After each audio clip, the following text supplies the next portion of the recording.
மக்கள் நலனில் முன்னிலை வகிக்கும் பகுஜன் சமாஜ் கட்சி.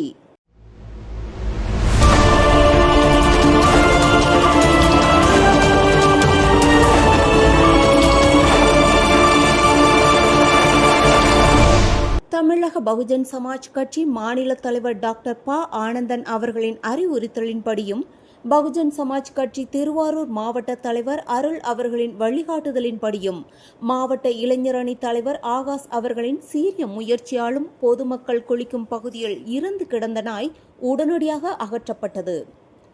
மற்ற அரசியல் கட்சிகளை விட மக்கள் நலனில் பகுஜன் சமாஜ் கட்சி சிறப்பாக செயல்பட்டதாக அப்பகுதி பொதுமக்கள் நன்றியும் பாராட்டுகளும் தெரிவித்தனர்.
அப்புறம் நீங்க அங்க வண்டி தெரிஞ்சுக்கலாம்.